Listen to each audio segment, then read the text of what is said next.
Bonjour chers élèves, la séquence d'aujourd'hui porte sur la notion, n'est-ce pas, des généralités, sur les fonctions polynômes. Comme vous le savez, la séquence précédente, nous avons parlé toujours sur la notion de généralité sur les fonctions polynômes. On continue avec les généralités, mais aujourd'hui, on va voir ce que c'est un polynôme nul aussi et identifier, n'est-ce pas, les polynômes égaux et déterminer les racines d'un polynôme. C'est-à-dire, nous sommes toujours sur les généralités, n'est-ce pas, des fonctions polynômes.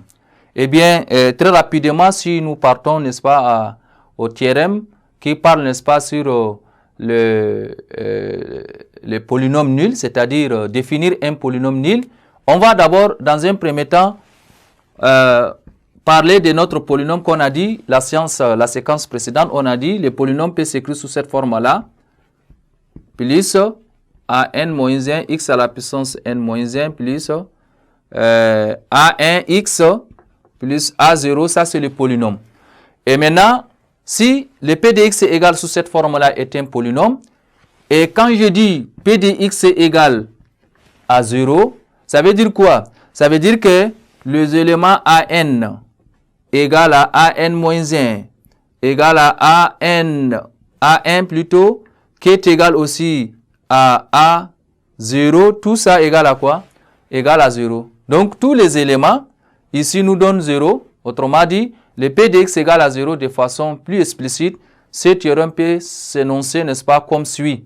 Un polynôme est nul si ces éléments-ci, tous ces coefficients sont nuls. Les coefficients qu'on a appelés an, an-1, an, jusqu'à a1, a0 sont, n'est-ce pas, nuls.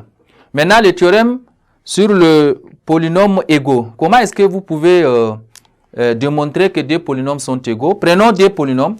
Le polynôme P et Q. J'ai déjà un polynôme P ici. Et je prends le Q de X, un autre polynôme, Bn. Par exemple, je vais changer l'indice avec K. Et BK, X à la puissance K, plus B, K-1, X à la puissance K-1 jusqu'à plus B1, X plus B0. Ça, c'est le polynôme Q. Si vous voulez maintenant chercher à déterminer, à savoir P de X est égal à